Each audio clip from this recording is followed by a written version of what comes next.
Hello everyone, welcome in Agni Maths exam study. This is Varun sir. आइए आज हम पढ़ते हैं कक्षा 10 maths board exam 2022 set AX का क्वेश्चन नंबर 2 का क्वेश्चन को दिया हुआ है। चित्र में DE समांतर AC और DF समांतर AE है। सिद्ध कीजिए कि BF बटे FE बराबर BE बटे EC। देखिए इसको हम सॉल्व करते हैं। बहुत ही महत्वपूर्ण क्वेश्चन है। इस तरीके के क्वेश्चन बोर्ड परीक्षा में आने की 2023 की बोर्ड परीक्षा में आने की पूर्ण संभावना है। देखिए ये एक अच्छा क्वेश्चन है। यहां पर दिया हुआ है DE समांतर AC। अगर इस चित्र में देखें हम तो DE समांतर AC, तो पूरा चित्र हमको लेना पड़ेगा त्रिभुज BAC में। यहां पर ले लेते हैं, सॉल्व करते हैं, लिखते हैं त्रिभुज BAC में। इस त्रिभुज को हम ले लेते हैं। अब इस त्रिभुज में अगर हम देखते हैं तो हमको दिया हुआ है कि इस त्रिभुज में दिया हुआ है DE समांतर AC। बिल्कुल आराम से आप देख सकते हैं DE जो है AC के समांतर है। देखिए हमने आधारभूत प्रमेय पढ़ रखी है। आधारभूत प्रमेय क्या है? देखिए आधारभूत प्रमेय जो होती है उसमें कहता है कि यदि किसी त्रिभुज की एक भुजा के समांतर कोई रेखा खींची जाए तो वह अन्य दो भुजाओं को समान अनुपात में बांटती है। ये प्रमेय जो दी गई है आधारभूत प्रमेय से लिखेंगे। आधारभूत प्रमेय क्या है? आधारभूत प्रमेय देखते हैं। आधारभूत प्रमेय कह रहा है यदि किसी त्रिभुज की एक भुजा के समांतर एक रेखा खींची जाए तो वह अन्य भुजाओं को समान अनुपात में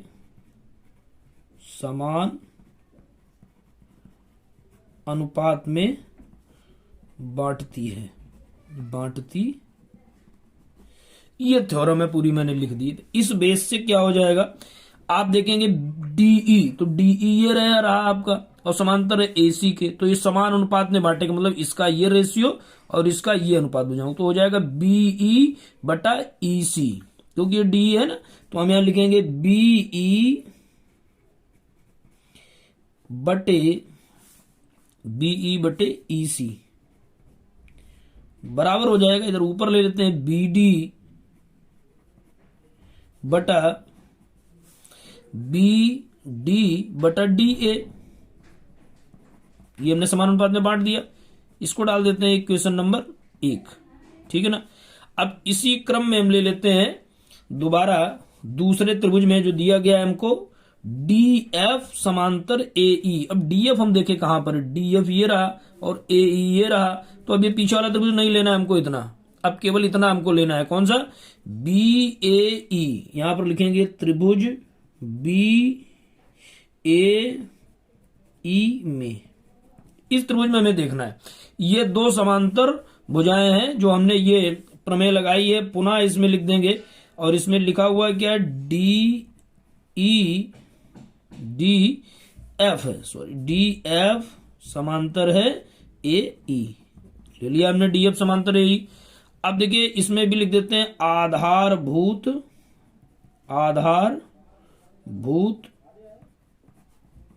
प्रमेय से। अब जिस प्रमेय से ले रहे हैं वो हमने ऊपर लिख रखी। देखिए क्या प्रमेय है? वही प्रमेय है कि समान अनुपात में बांटेगी अगर दो समांतर रेखाएं। तो यहां पर ले लेंगे BF बटा FE। क्या ले लेंगे? देखिए आप इसमें जो ये था ना कि डी एफ ये था और ए ये था, तो हम लेंगे बी एफ बटा एफ ई। ठीक है, बराबर किसके होगा, ऊपर वही है हमारा बी डी बटा डी ए। ये क्वेश्चन नंबर हो गई हमारी सेकंड। अब समीकरण नंबर 1 में देखें तो आपका बी डी बटे डी ए और इधर भी बी डी बटे डी ए, तो लिख देंगे समीकरण नंबर 1 व 2 से। अब 1 व 2 से लेंगे तो ये दोनों तरफ बराबर है, तो हमको यही सीधे सीधे लेना है। क्या लेना है अभी, बी सी बी ई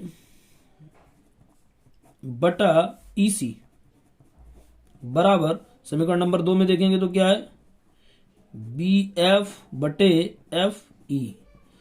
अब प्रूफ हमको क्या करना था भाई, बी एफ बटे एफ ई, ये आगे पीछे तो इसको इधर रख लें, इसको इधर रख लें, यहां पर कर सकते हैं। देखिए बी एफ बटे एफ ई और बराबर हो गया बी ई बटा ई सी।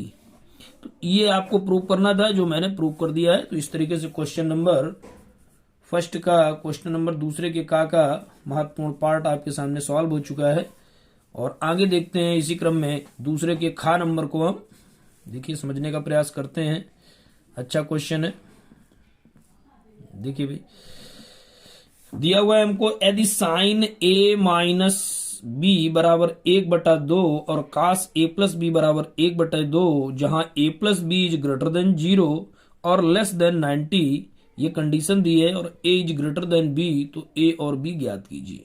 कैसे ज्ञात करेंगे, देखिए सॉल्व करते हैं, बिल्कुल सरल तरीके से समझने की कोशिश करेंगे। देखिए इसको समझने का प्रयास करें आप तो निश्चित रूप से समझ में आएगा। साइन ए माइनस बी, यहां पर लिख लेते हैं साइन ए माइनस बी बराबर कितना है, 1/2। अब यहां पर हमको मान याद होना चाहिए, किसका, साइन में 1/2 मान किसका होता है, तो ये मान जो है आपका होता है साइन 30 अंश का। ठीक है भाई, तो अब यहां पर देखेंगे a माइनस बी, यहां पर 30, तो हम यहां से ले सकते हैं a माइनस बी बराबर 30 अंश, और इसको डाल दिया हमने समीकरण नंबर 1। इसी क्रम में दूसरी कंडीशन जो दी गई है उसको लिख लेते हैं कॉस ए प्लस बी बराबर 1/2। अब कास में ये मान किसका होता है, तो कास में ये मान होता है कास 60 का। तो ये कोणों के मान आपको याद होने चाहिए, नहीं याद है तो हमारी प्लेलिस्ट में आप शायद देख सकते हैं। अब यहां पर देखेंगे a प्लस बी, यहां पे 60, क्योंकि कास दोनों तरफ बराबर है, तो हम ले लेंगे यहां से a प्लस बी बराबर 60 अंश। ये हमारा हो गया समीकरण नंबर 2। अब देखिए हमको ए और बी के मान ज्ञात करने, तो समीकरण नंबर 1 को उठा के नीचे रख लें, या यहां पर लिख सकते हैं समीकरण नंबर 1 व 2 को जोड़ने पर, जोड़ लेते हैं भाई, कुछ किसी को भी पहले ले सकते हैं। एक को लिख लिया a माइनस बी बराबर 30 अंश, ये समीकरण नंबर 1 हो गया। उसके बाद a प्लस बी बराबर है 60 अंश, ये 30 अंश दिया, ये 60 अंश दिया, ये हो गया आपका समीकरण नंबर 2। अब इसमें क्या करते हैं, यहां पर नीचे लाइन खींच दें, यहां पर देखेंगे b माइनस का b प्लस का, तो ये कट जाएगा। जोड़ने पर कोई निशान का परिवर्तन होता नहीं है, तो a कितना हो जाएगा 2a, और बराबर कितना हो गया 60 और 30 कितने हो जाते हैं 90, तो a बराबर कितना आ जाएगा 90/2, काट लेंगे तो कितना आ जाएगा 2 चाकू 8 और 2 पंचे 10, तो a का मान हमारा कितना आ गया 45 अंश।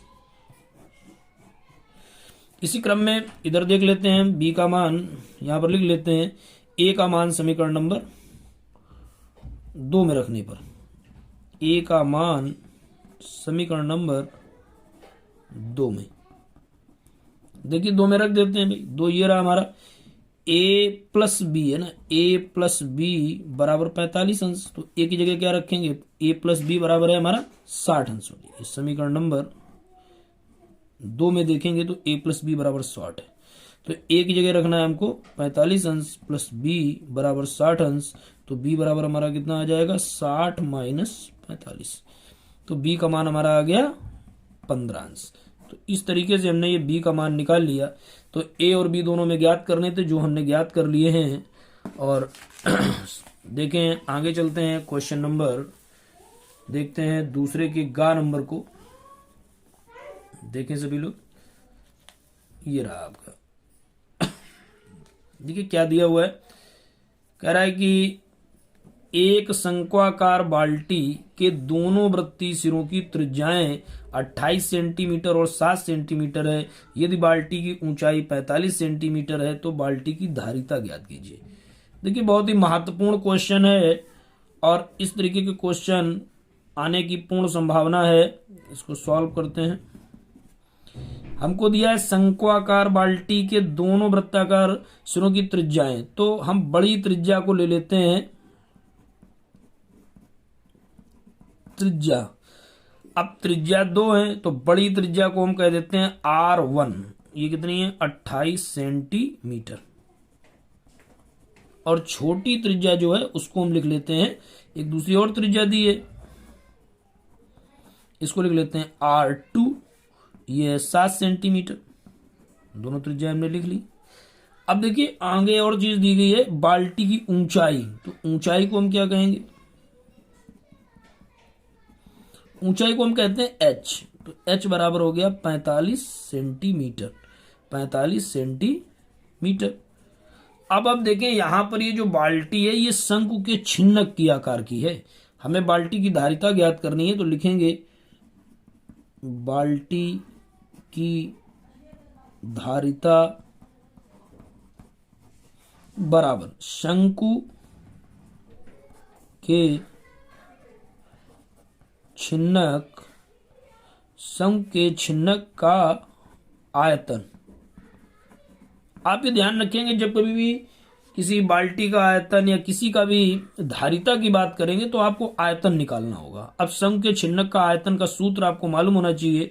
ये सूत्र होता है हमारा 1/3 पाई h R1 का स्क्वायर प्लस R2 का स्क्वायर और प्लस R1 इंटू R2।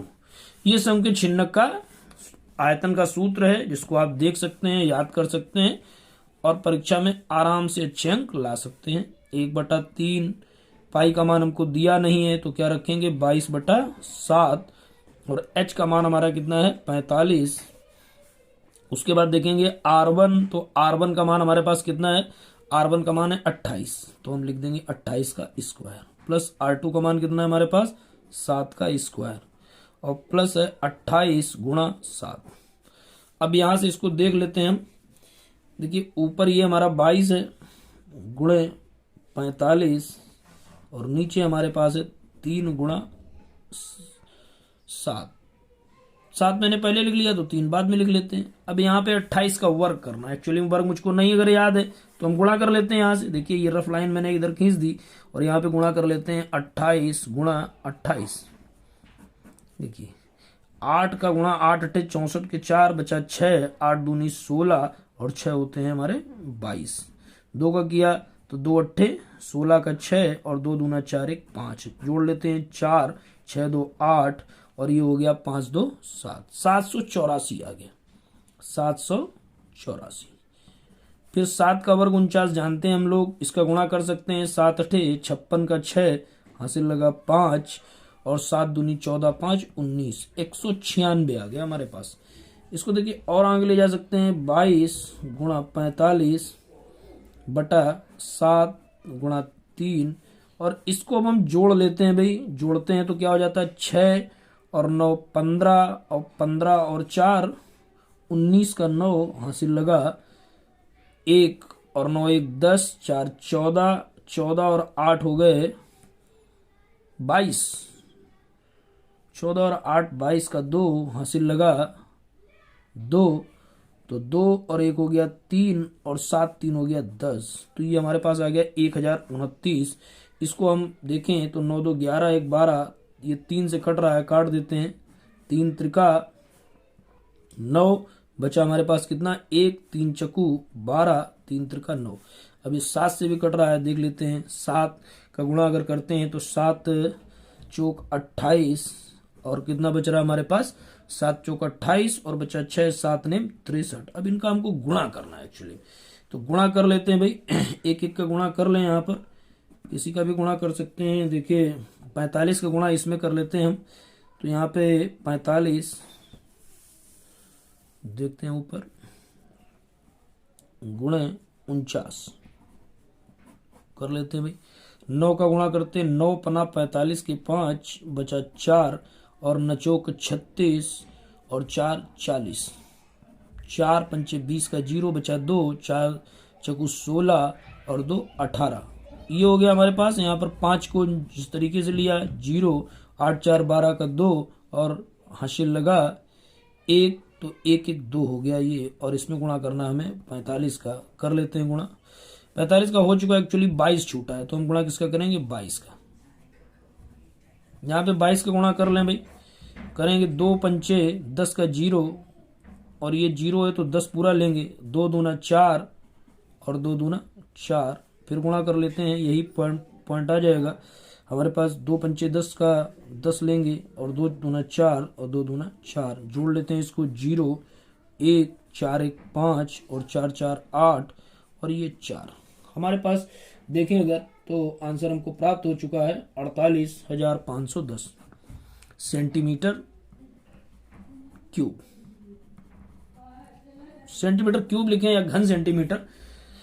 तो इस तरीके से मैंने आप लोगों को बोर्ड एग्जाम 2022 का सेट AX का क्वेश्चन नंबर 2 सॉल्व करके दिखाया है, और इन्हीं प्रश्नों के बोर्ड परीक्षा में आने की संभावना 2023 में भी है। तो इसलिए इनको आप देखें, अगर समझ में आ रहा है तो लाइक शेयर और सब्सक्राइब अवश्य करते चलें, जिससे अन्य वीडियो आपको पहुंचते रहें। जय हिंद, वंदे मातरम।